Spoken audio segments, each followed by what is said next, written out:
In this video, I'll discuss the basic structure of the skincare industry and how it generates a hell of a sales funnel with Fireman Arson. Before we get started, I'd like to thank everybody who purchased, read, and benefited from my book, Six Skin Skincare Made Simple on Amazon. If you haven't already, purchased your copy at the link below. Now let's get on with the video. So what people don't realize about the skincare industry is that it's really divided into two major product categories, and that's it. While there are many different categories of products in the skincare industry, like scrubs, exfoliants, soaps, the cleansers, lotions, creams, ointments, serums, and so on, every single one of those categories that I just mentioned actually falls under two main categories of products, and those are either abrasives or moisturizers. Abrasives or moisturizers. Now, I know that to a lot of people, this may sound like a very confusing statement. Some of you may be asking, what, all those categories, they don't do different things? Meaning a scrub doesn't do something different than a soap, or a lotion doesn't do something different than a serum? And the short answer is that they may be technically different in the way they work, but ultimately they do produce a very similar result or on the same spectrum of results. And let me explain. So for instance, the abrasive category is comprised of products and practices that are designed to disrupt the skin barrier. That's all they do. So that's what every abrasive product can do. Starting from hot water, by the way, but let's look at the purchased products, and that is soaps, detergents of all kinds, synthetic detergents, cleansers, which are usually synthetic detergents, body washes, which are usually synthetic detergents or soaps. And then there are the physical abrasives, meaning the scrubs, the loofahs, the brushes, the exfoliants, the washcloths, the gloves. All of these things actually produce the same end result in different ways mechanically, but they do all produce the same result, which is to disrupt the skin barrier and create a deficit for the skin to fill at that point. And that's what this category does. Now, they each do it a little differently, but they all achieve the same end result at varying severity levels. And as far as the biochemistry is concerned, probably in different ways, they still all create a sort of disruption on the skin. The interesting thing about the abrasive category is that they're all used under the assumption that they have some sort of a health benefit, that they actually clear up off the surface of the skin some sort of a factor or an element that the skin either does not need, is ready to get rid of, or is potentially dangerous to the skin. We're talking about microbes, for example, or if you want to talk about the things that the skin does not need or are not helpful, we're talking about dead skin cells, so to speak, or the oils in the case of facial cleansers, or other things that the skin creates that maybe we're not too clear about. But the assumption underlying the use of all abrasives is that you're actually getting a health benefit by getting rid of something that is found on the surface of the skin. Whatever the abrasive product targets is the end benefit result getting rid of.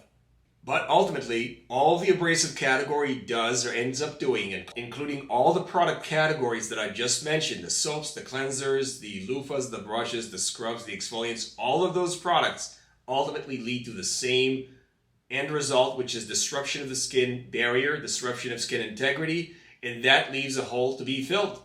Ready for more? If you like this video, share, like, and subscribe. Put a comment in the comment section and tell me what abrasives you're using on your skin and what do you think they're doing for you exactly. Now let's get on with the video. So the second category of products that I mentioned are the moisturizers. Now, moisturization or moisturizer is a very tricky term.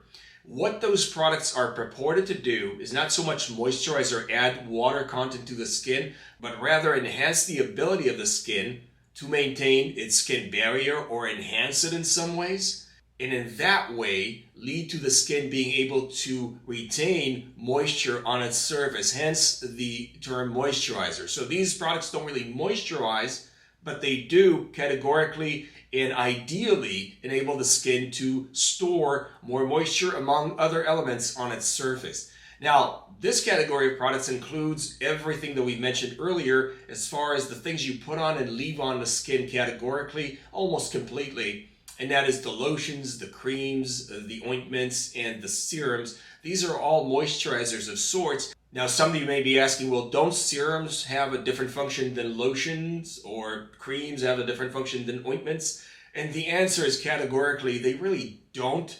they are showing various degrees of efficacy when applied to the skin as far as their ability to help the skin achieve those effects that we were talking about, meaning enhance the skin barrier, allow the skin to retain more of its integrity when you apply the product. But ultimately, these products do the very same thing.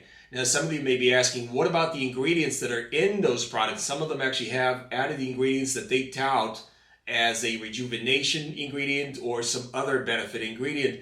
And the sad truth is that the majority of cases with those ingredients are actually found in the inactive ingredient list part, and they don't really fulfill a biological function. Some of them, under certain cases, have a very, very shaky scientific backing, meaning there are a couple of papers that may show that one of the ingredients used may have some role in biology and skin biology, but ultimately, that does not translate to this ingredient being active or of benefit when applied to the skin topically. It takes a whole lot more nuance and a whole lot more complexity to actually derive any benefit from those ingredients when applied to the skin. So ultimately, these leave-on products, those products that you leave on your skin, ultimately they all are moisturizers. For more information about inactive ingredients and the moisturization craze, check out my book, Sick Skin, Skincare Made Simple, at the link below on Amazon. Get your copy, find out a whole lot more and into a whole lot more of an extensive discussion.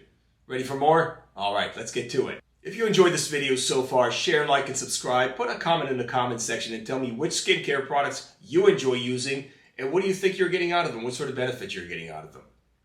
Now, we're not done yet, because here's the real kicker about the abrasives and the moisturizers. So, with indiscriminate use of abrasives, which there most certainly is. Most people use abrasives from head to toe. They use shampoos for the scalp.